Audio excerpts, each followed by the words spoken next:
Continuamos en Noticias Globovisión Economía. En esta parte del programa nos acompaña Ramiro Molina. Él es director de estrategia de Fivenca y como les comentaba, vamos a conversar con él sobre el mercado de valores y algunas solicitudes de crédito que estaría haciendo el gobierno nacional, específicamente el Banco Central de Venezuela. Buenas tardes, bienvenido. Gracias, buenas tardes, Mariana. Bueno, este tema, la posibilidad de que el Banco Central de Venezuela estuviese solicitando un préstamo a lo que es este Fondo Latinoamericano de Reservas por 1.000 millones. Bueno, llama la atención que hayan tardado tanto en hacerlo, porque este es un fondo, además donde Venezuela tuvo una participación muy activa en su creación. El presidente fue venezolano por mucho tiempo y es uno de los principales aportantes. Sin embargo, es el país que menos ha solicitado. De hecho, en lo que he revisado de los registros del fondo, solamente una vez Venezuela ha acudido a él. Pero tiene todo el derecho a hacerlo. Además, estuvo diseñado para darle apoyo a los países que sufrían un choque de balance de pago, es decir, que tenían una caída de sus ingresos externos. De manera que después de 2 años de caída importante de ingresos externos, era una opción natural ir para allá. Yo entiendo que no es muy grande el potencial de crédito, sin embargo es por lo menos 1.000 millones, entiendo que es la solicitud original, ayuda en este momento de manera importante para cualquier emergencia. Colombia lo ha utilizado intensivamente, cada vez que cae el precio del café inmediatamente activan un programa de créditos. Ecuador lo ha utilizado incesantemente.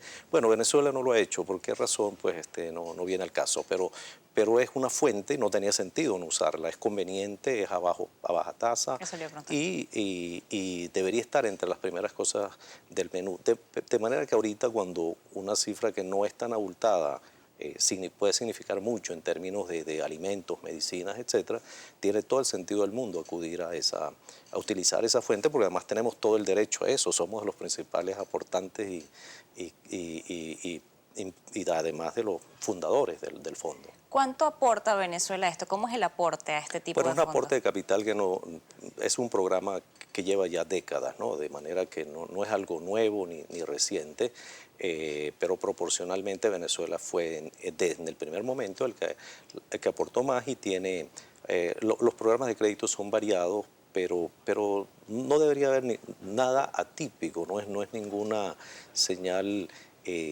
mala, todo lo contrario, creo que es buena, es utilizar como cualquiera pues utiliza las facilidades que le da su banco, y en este caso cuando tú eres además dueño del banco, y además has puesto tu propio dinero allí, que por cierto, el dinero que ha puesto Venezuela, que entiendo que pasa los 500 millones de dólares, podría retirar sin ninguna condicionalidad, ni siquiera sería un préstamo, sería como equivalente a lo que se retiró en derechos especiales de giro en el Fondo Monetario el año pasado, ¿no?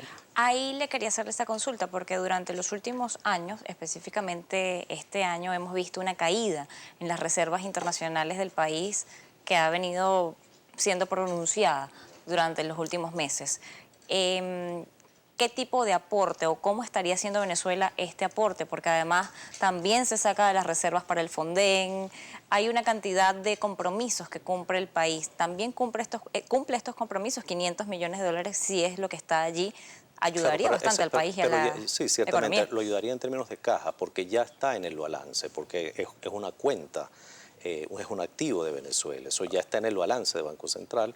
Lo que harían sería ponerlo en efectivo, llevarlo a caja para poder utilizarlo y sobre todo en esta emergencia pues tiene mucho sentido que se haga, pero no es una operación, por lo menos lo que significa el retiro de esa cantidad del aporte, ni siquiera es una operación de crédito ni de financiamiento, es en pleno derecho utilizar tu propio dinero que lo tienes a tu disposición. Exacto, al momento de hacer un préstamo estarías tomando un tipo de interés. ¿Qué tan alto sería este tipo de interés? Si ya se utilizara la facilidad del préstamo del Fondo Latinoamericano de Reserva, bueno, hay programas diversos y hay distintas condiciones para cada uno, depende de cuál se aplique y cómo se negocie, pero en el peor de los casos es una tasa de interés muy baja, porque además eso estuvo diseñado para eso, una tasa de interés inmensamente menor a cualquier otro crédito que Venezuela pueda tratar de buscar en este momento. Así que yo creo que es muy oportuno y tiene mucho sentido que utilicen esa fuente hasta el máximo que pueda. ¿Estaría tratando el Banco Central de Venezuela de buscar liquidez para los pagos que tiene que honrar en este semestre? en No, octubre? no creo. Creo que ya en octubre todavía faltan 4 meses. Tenemos que vivir estos 4 meses con alimentos y medicinas. Creo que las emergencias y las prioridades ahorita son otras. Entiendo que la solución de los pagos de octubre y noviembre está en otra mesa de negociación con otros actores. ¿Se está refinanciando o se está pensando en reestructurar la deuda que está en el mercado y lo que se debe y lo que vence en este octubre? Bueno, lo que puedo hablar no es lo que están pensando porque no lo sé, pero sí de las señales que están en la mesa, ¿no? Y hay varios frentes que están evidentemente en negociación. Uno tiene que ver con los acuerdos con China, otro tiene que ver con lo que está haciendo PDVSA con su propio flujo de caja, es decir, reprogramar pagos a contratistas, titularizar deuda o convertir en deuda financiera parte de los compromisos que en otra instancia tendría que pagarlo en efectivo, y así programa su caja, que ahorita está un poco ayudada por los mejores precios del petróleo, para que en estos 4 meses pues pueda, yo creo que en un menú variado de opciones, entre ellos la utilización de parte de su propia caja, buscarle alguna salida más temprano que tarde a los compromisos de octubre y noviembre. Veíamos hoy lo que señalaba el ministro de Petróleo y Minería, Eulogio del Pino, de convertir deuda comercial en deuda financiera. Esto, en otras palabras, es volver título valor una deuda que tienes con alguno de tus socios. En este caso se habla de 15 empresas, 13 ya habrían llegado a acuerdo, 2 estarían por firmarlo. Esto no implica convertir o hacer más grande la deuda que ya no has podido pagar. La deuda ya existe, se la debes a alguien, lo que estás es documentándola de otra manera. Y poniéndole intereses cuando la documenta. No, ciertamente, pero al final es como que si también pidieras prestado para pagarle a los contratistas y proveedores y estaría sujeto a un interés. Exacto. Bueno, eso le conviene a todo el mundo, pero sobre todo a PDVSA, porque ese interés siempre va a ser mucho menor que la interrupción de las operaciones o la caída de la producción que están sufriendo, porque no resuelven ese problema. Entonces, creo que, bueno, pero esta es una negociación que ya tiene tiempo, ya tiene alrededor de un año. Lo que llama la atención es que todavía no esté instrumentada, porque entiendo que es para una lista mucho más larga que los 12 o 13 que se han concretado. Debe haber algún sentido de prioridad allí de cuáles son los más críticos para resolver y que desaten nudos que están trabando la producción.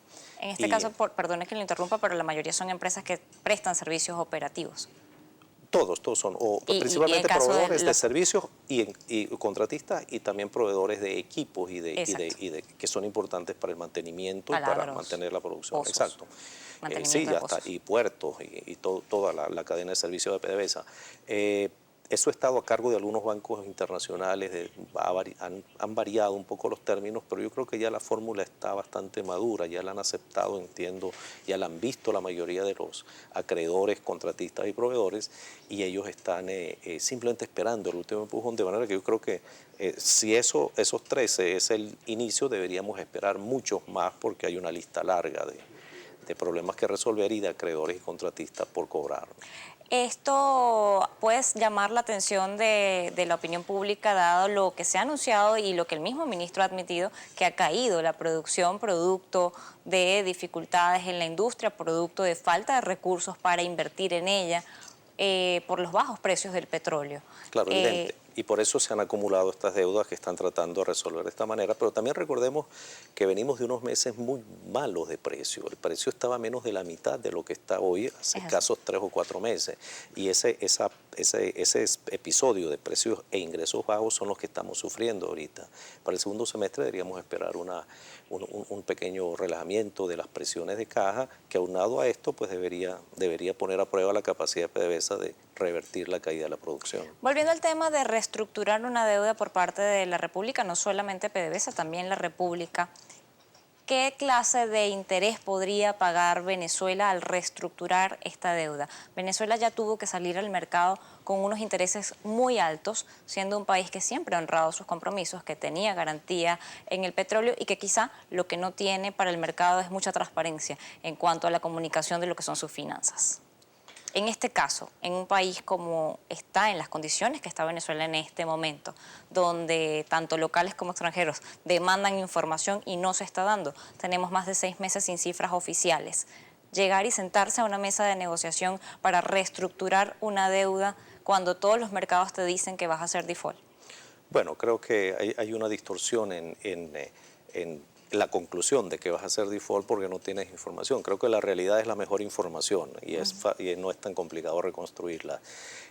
Pero creo que no tiene mucho sentido ahorita pensar que estamos en una situación un poco convencional para resolverlo con una reestructuración convencional, además haciendo analogías con países que tienen muy poco que ver con la situación financiera de Venezuela. Me explico.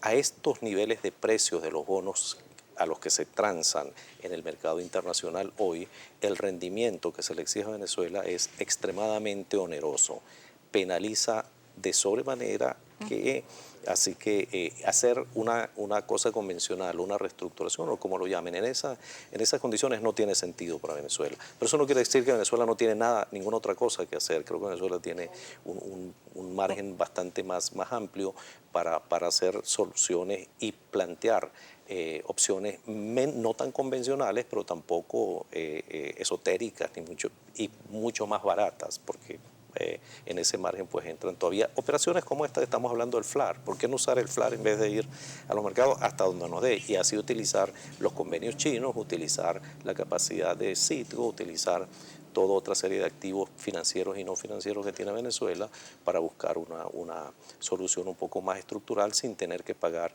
esa sobrepenalización que ahorita el mercado le exige.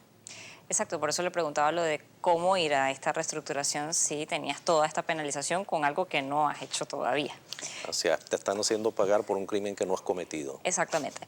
En estas condiciones, el mercado también ha estado muy volátil en los últimos días por lo que ha ocurrido con la Unión Europea. ¿Ha afectado esto de alguna manera la cotización de los bonos de Venezuela? Paradójicamente, entre los pocos activos que han resistido esta tempestad están los bonos de Venezuela. Se han comportado como que eso hubieran sido un refugio, porque son de los que menos se han afectado y además venían de unos días previos bastante de aumento en sus precios de los bonos, que no era típico para esta volatilidad.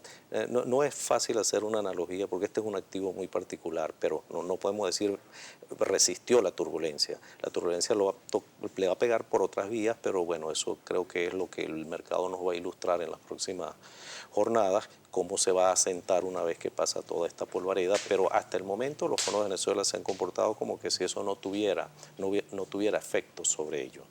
Para los tenedores de bonos en este momento, que están viendo toda esta cantidad de informaciones y que quizás no la comprenden, ¿cuál es su mensaje para ellos? ¿Qué les diría? Bueno, los tenedores de bonos muestran mucha más estabilidad y serenidad de lo que parece. Las investigaciones nuestras nos indican, por ejemplo, que el volumen de bonos que se transa en el mercado es ínfimo. Más del 99,5% de los bonos son de tenedores que desde hace 2 años ni los compran ni los venden. Están allí sentados cobrando su cupón y esperando mejores tiempos, me imagino. Pero creo que si ya han pasado con serenidad y seguramente con mucha angustia estos 2 años, este no es el momento en que se van a asustar ya, ¿no? Y creo que Igual a su vencimiento lo van a cobrar al 100%. Bueno, creo que tienen esa esperanza y pareciera que si el gobierno y PDVSA hacen su trabajo, no los defraudarían. Le agradezco habernos acompañado la tarde de hoy en Noticias Globo Visión Economía. Era